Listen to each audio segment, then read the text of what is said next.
കുമളി പഞ്ചായത്തിൽ വനം വകുപ്പിനെതിരെ പ്രതിഷേധം ശക്തം. പഞ്ചായത്തിൽ രജിസ്റ്റർ ചെയ്തിരിക്കുന്ന വ്യാപാര സ്ഥാപനങ്ങളുടെ കണക്ക് ഇനം തിരിച്ച് ആവശ്യപ്പെട്ട് വനം വകുപ്പ് വന്നു. കാരണം വ്യക്തമാക്കാതെ കണക്ക് നൽകില്ല എന്നാണ് പഞ്ചായത്തിന്റെ നിലപാട്. ഇപ്പോൾ വിശദാംശങ്ങളുമായി അഖിൽ ചേരുകയാണ് ഇടുക്കിയിൽ നിന്ന്. Akhil, good morning.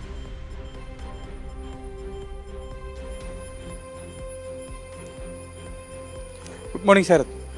Good morning Akhil. എന്താണ്, കുമളി പഞ്ചായത്തിൽ മാത്രമാണോ വനംവകുപ്പ് ഇങ്ങനെ ഒരു നീക്കം നടത്തുന്നത്? എന്തിനാണ് ഇനം തിരിച്ച് പഞ്ചായത്തിലെ വ്യാപാര സ്ഥാപനങ്ങളുടെയും മറ്റും കണക്ക് വനംവകുപ്പ് എടുക്കുന്നത്? എന്താണ് അതിൻ്റെ എന്താണ് അവരതിന് നൽകുന്ന വിശദീകരണം?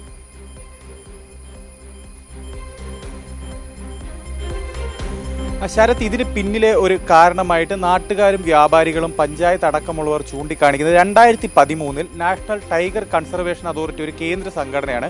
ആ കേന്ദ്ര അതോറിറ്റി ഒരു നിർദ്ദേശം നൽകിയിരുന്നു. ഇത് പെരിയാർ ടൈഗർ റിസർവിനാണ് ഇത്തരത്തിലൊരു നിർദ്ദേശം നൽകിയത്. കുമളിയിലെ വ്യാപാര സ്ഥാപനങ്ങളിൽ നിന്നും റിസോർട്ടുകളിൽ നിന്നും സെസ് പിരിക്കാനുള്ള അനുവാദം വനം വകുപ്പിന് നൽകണമെന്നാവശ്യപ്പെട്ടൊരു കേന്ദ്ര ശുപാർശ നൽകിയിരുന്നു.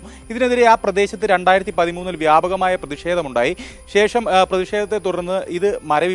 എന്നാൽ ഇപ്പോൾ പുതിയ ഭരണം 10 വർഷക്കാലം ഇടതുപക്ഷ സർക്കാർ വന്നപ്പോഴും ഇത്തരത്തിലൊരു നീക്കം ഉണ്ടായില്ല. എന്നാൽ ഭരണം മാറിയതിന് പിന്നാലെ വീണ്ടും വനം വകുപ്പ് ആ നീക്കം ഊർജിതമാക്കുകയാണ്. അതിൻ്റെ ഭാഗമായിട്ടാണ് ഇപ്പോൾ നിലവിൽ ഇനം തിരിച്ച് ഓരോ കടകളുടെയും കച്ചവട സ്ഥാപനങ്ങളുടെയും ഹോം സ്റ്റേകളുടെയും റിസോർട്ടുകളുടെയും എല്ലാം ഇനം തിരിച്ചുള്ള കണക്ക് പഞ്ചായത്തിനോട് ആവശ്യപ്പെട്ടിരിക്കും. ഇത്തരത്തിൽ ആവശ്യപ്പെട്ടതിന് പിന്നിലെ കാരണമെന്ന് പറയുന്നത് ഇതിനെ ഇനം തിരിച്ച് അവയുടെ സെസ് പിരിക്കുന്നതിനുള്ള അധികാരം വനം വകുപ്പിന് അന്നത്തെ 2013 കേന്ദ്ര ശുപാർശ നടപ്പിലാക്കുന്നതിൻ്റെ ഭാഗമായി സെസ് പിരിച്ചെടുക്കുന്നതിന് വേണ്ടിയിട്ടാണ് ഇത്തരത്തിലൊരു കണക്ക് ആവശ്യപ്പെട്ടിരിക്കുന്നതെന്നാണ് വ്യാപാരികളും നാട്ടുകാരും പഞ്ചായത്തും അടക്കമുള്ളവർ പറയുന്നത്. പഞ്ചായത്തിന് ഇതേ സംബന്ധിച്ച് കഴിഞ്ഞ ദിവസം വനം വകുപ്പ് ഒരു കത്ത് നൽകുന്നു. പെരിയാർ ടൈഗർ റിസർവ് അധികൃതർ കുമളി പഞ്ചായത്തിന് ഒരു കത്ത് നൽകുന്നു. എന്നാൽ കാരണം വ്യക്തമാക്കിയിട്ടില്ല. ആ കത്തിൽ പറയുന്ന കാര്യമെന്ന് പറയുന്നത് മേലധികാരികൾക്ക് നൽകാനായി കുമളി പഞ്ചായത്തിൽ രജിസ്റ്റർ ചെയ്തിരിക്കുന്ന വ്യാപാര സ്ഥാപനങ്ങളുടെയും റിസോർട്ടുകളുടെയും ഹോം സ്റ്റേകളുടെയും ഇനം തിരിച്ചുള്ള കണക്ക് അടിയന്തരമായി ലഭ്യമാക്കണമെന്ന് മാത്രമാണ് ആ കണക്കിൽ പറയുന്നത്. അതുകൊണ്ട് തന്നെ പ്രാദേശിക സർക്കാർ എന്ന അധികാരം വെച്ചുകൊണ്ട് കാരണം വ്യക്തമാക്കാത്തതിനാൽ കണക്ക് നൽകില്ല എന്നുള്ള കടുത്ത നിലപാടിലാണ് കുമളി പഞ്ചായത്തുള്ളത്. ഇതിനു മുൻപും സമാനമായ രീതിയിൽ പഞ്ചായത്തും നാട്ടുകാരും വനം വകുപ്പും ചേർന്ന് വലിയ രീതിയിലുള്ള പ്രശ്നങ്ങൾ കുമളി മേഖലയിൽ, തേക്കടി മേഖലയിൽ ഉണ്ടായിരുന്നു. കാരണം പ്രാദേശിക സർക്കാരിൻ്റെ അധികാര പരിധിയിലേക്ക് അല്ലെങ്കിൽ നാട്ടുകാരെ ബുദ്ധിമുട്ടിക്കുന്ന തരത്തിലേക്ക് വനം വകുപ്പിന് ഇടപെടലുകൾ ഇതിനു മുൻപും പല രീതിയിൽ ഉണ്ടായിട്ടുണ്ട്. അതിൻ്റെ ഒരു ബാക്കി പത്രം എന്നോളമാണ് ഇപ്പോഴുള്ള ഈ സംഭവങ്ങളെയും നാട്ടുകാർ വിലയിരുത്തുന്നത്.